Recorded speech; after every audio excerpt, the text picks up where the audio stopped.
Chanter des hymnes, chanter au Seigneur un chant nouveau, chant, musique. Et je me dis, et si la Bible elle-même était comme une gigantesque partition, et la foi elle-même une manière de jouer sa vie, de l'interpréter. Vous le savez, la musique, c'est comme ça.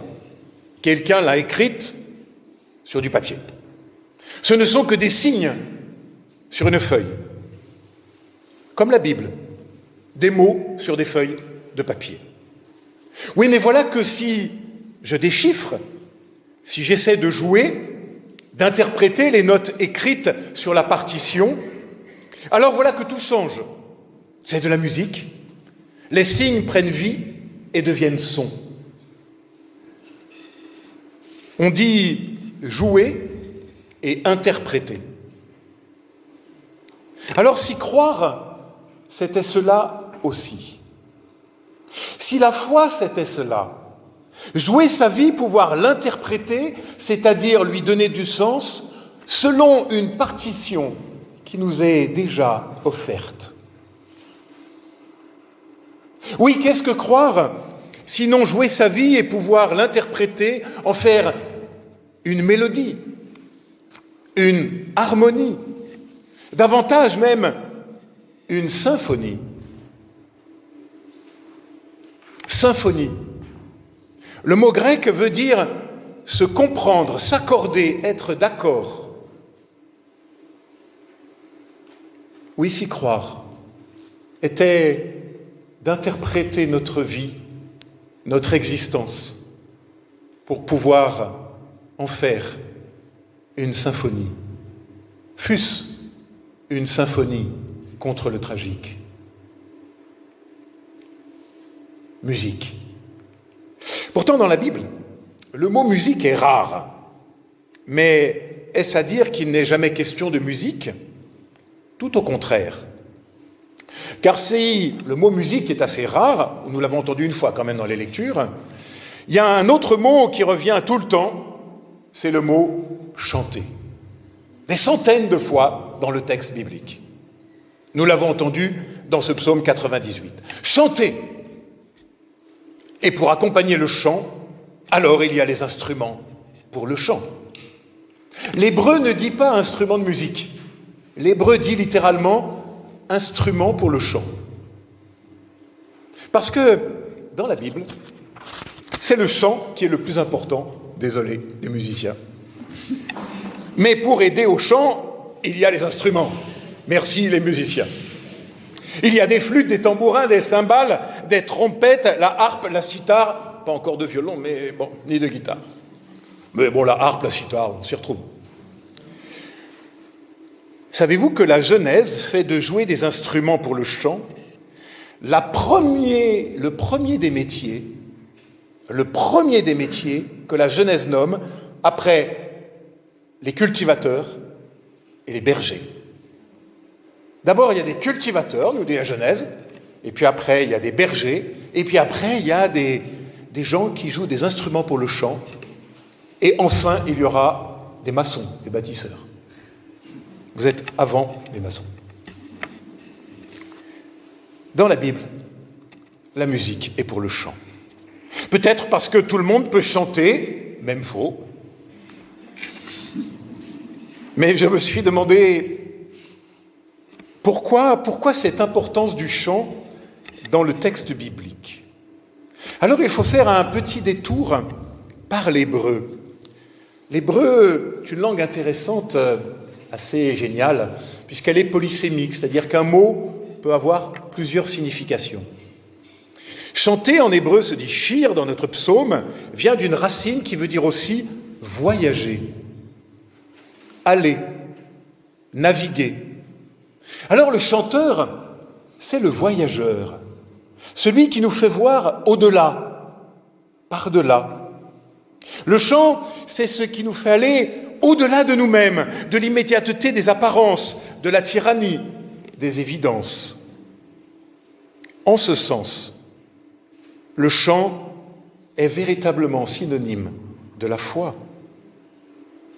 Le chant ouvre au mouvement du cœur, au mouvement du corps. Le chant ouvre à la respiration, le chant ouvre à la vie, le chant fait vivre même. Imaginez une vie où le chant serait interdit. Alors malheureusement, les talibans en Afghanistan veulent interdire aux femmes de chanter. Ça en dit long, hein ? C'est impensable, c'est terrifiant, et pourtant. Peut-être parce que ça peut être dangereux, le chant. Car c'est aussi la vie qui gronde, la vie qui résiste, la vie qui espère. Alors on a cherché à le domestiquer, le chant, à en faire même des marches militaires pour marcher au pas, pour faire marcher en rang. On le sait, c'est tellement important, le fait de chanter, que quand on veut faire taire une foule, on la fait chanter. Mais le chant est là. Il reste, il résiste, car il est peut-être quelque part l'essence même de la vie et de l'amour. La vie et l'amour, la Bible ne nous parle-t-elle pas d'ailleurs du cantique des cantiques, littéralement le chant des chants? Le chant est donc invitation au voyage, au mouvement. Le chant est la plus belle parabole qui soit de l'amour, de la foi, de la vie. Qu'est-ce que vivre, sinon peut-être faire chanter sa vie? Les plus âgés parmi vous, souvenez-vous, ou les autres qui ont une certaine culture musicale, les mots de Brel, lorsque l'on n'a qu'une chanson pour répondre au canon. Lorsque l'on n'a qu'une chanson pour répondre au canon. Et puis en avons-nous conscience? Peut-être pas. Mais c'est la Réforme qui, au XVIe siècle, invente le chant d'assemblée pendant les cultes. Avant, on allait ouïr la messe, on allait écouter la messe. Car seule la chorale des clercs chantait, et en latin. Alors il y avait bien quelques chants de procession, mais les assemblées ne chantaient pas pendant les cultes, pendant la messe. C'est la Réforme qui invente le chant d'assemblée, rendant ainsi la parole à toutes et tous pendant le culte, et inventant d'ailleurs du même coup les chaises et les bancs dans les églises, parce qu'avant on restait debout pour écouter la messe.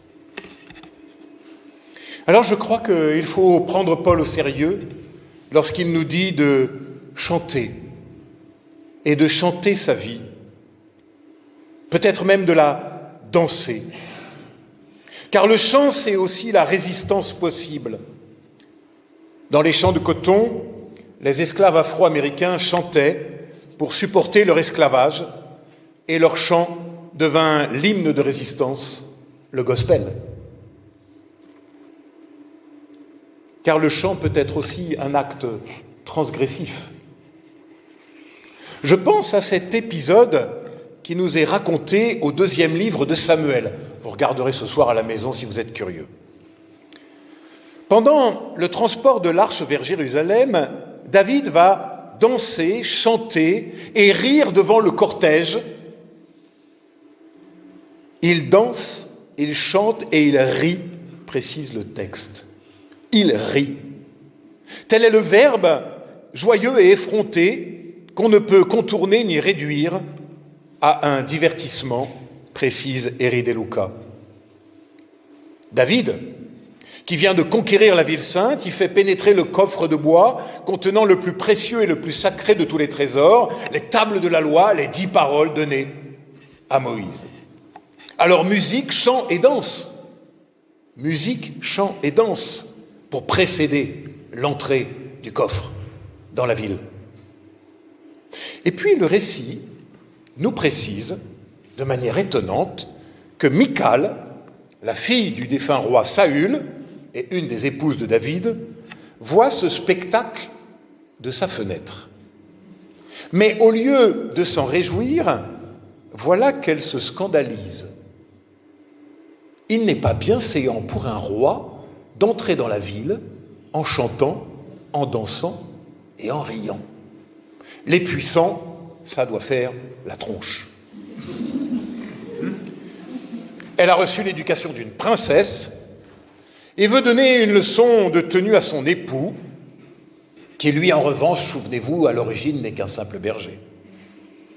Alors David va revendiquer le fait d'avoir chanté et ri devant Dieu. Car qu'importe ici l'orgueil, le paraître, l'étiquette royale, ce qui compte, c'est cette intensité de la passion de David, l'intensité de sa prière par toutes les fibres de son être.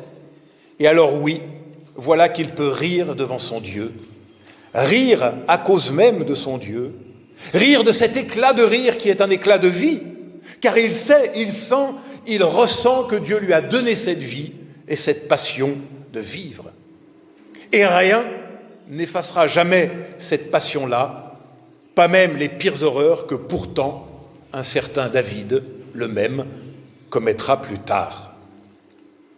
Mais peut-être restera-t-il marqué à jamais par cette danse, ce chant et ce rire.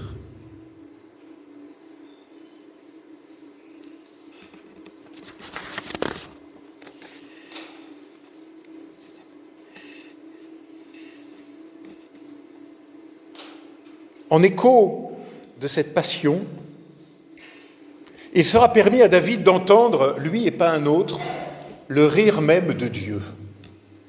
Parce que dans la Bible, eh oui, il y a un petit verset qui nous dit que Dieu rit. Avec le même verbe en hébreu que celui qui est attribué à David. Oui, David, le chanteur et le voyageur des psaumes, il lui sera donné d'entendre le rire de Dieu. Car il faut une certaine oreille musicale pour entendre le rire de Dieu. David peut-être la possède. C'est un compositeur né, avec l'habilité manuelle qui lui permet de jouer des instruments de chant, de la cithare.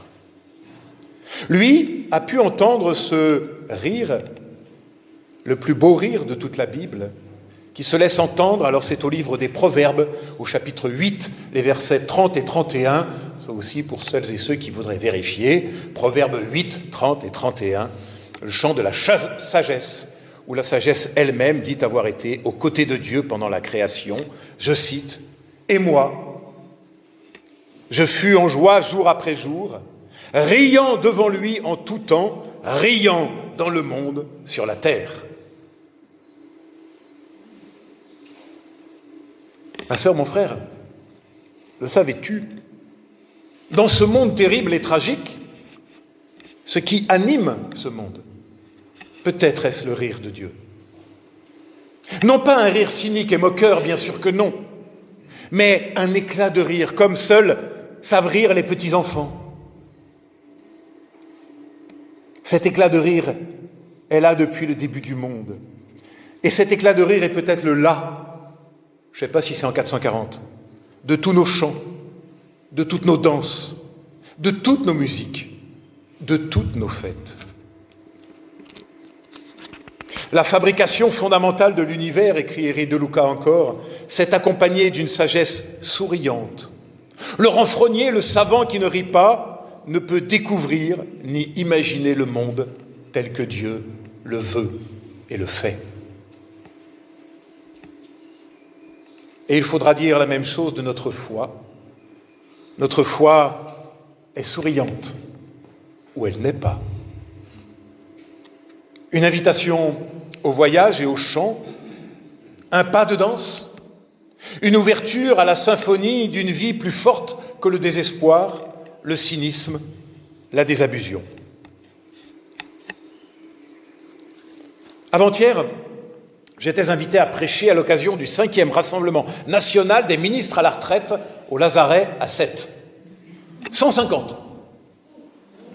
150 ils étaient, enfin avec les conjoints.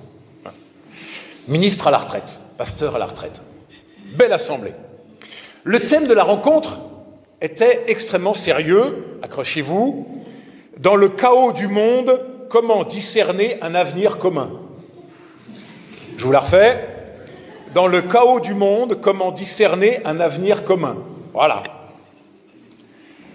Ça veut dire que nos collègues retraités écoutent la radio. Eh bien, l'une des conclusions fut celle-ci.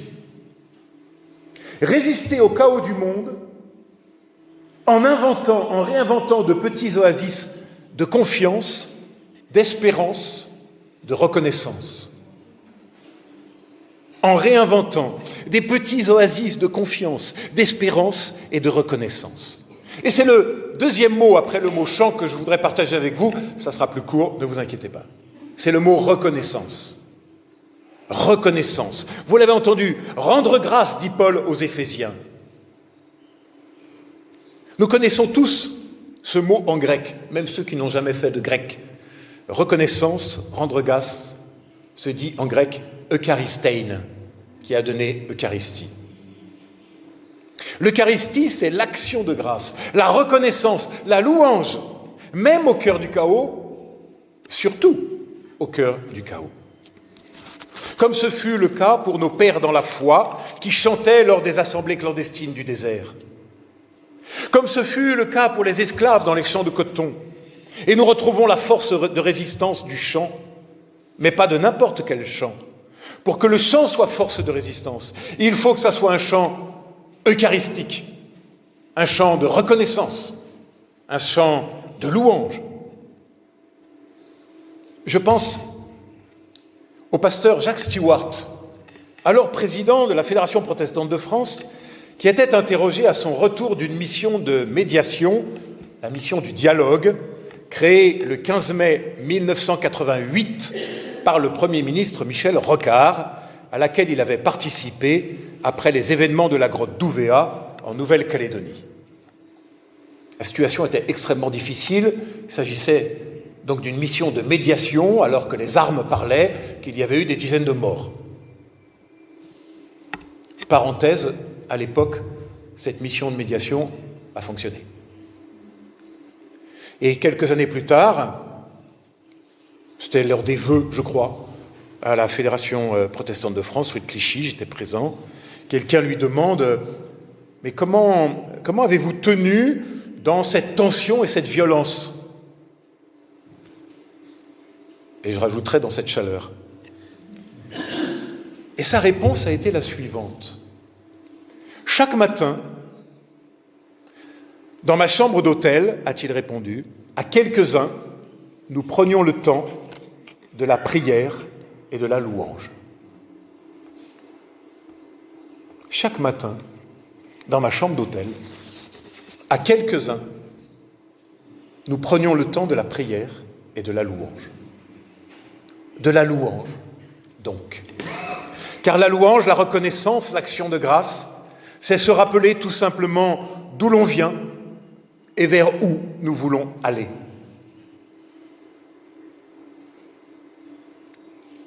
La louange, ça ne sert à rien. C'est pourtant aussi utile qu'un cadeau, aussi précieux que la gratuité, aussi nécessaire qu'un sourire, aussi important que la beauté. En hébreu, allez encore une petite étymologie hébraïque, la louange veut dire aussi briller, luire, allumer. Non pas allumer le feu, mais allumer la lumière, afin de vivre, comme nous le dit Paul, en enfant de lumière, en fille, en fils de la lumière. La louange est la lumière qui est réponse à la lumière donnée. Chanter, louer, c'est allumer un projecteur au cœur de la nuit. C'est redire, à temps et à contre-temps, que nous sommes enfants de lumière, que nous sommes enfants de Dieu, promis à la lumière. Alors vivons en filles et en fils de lumière. Amen.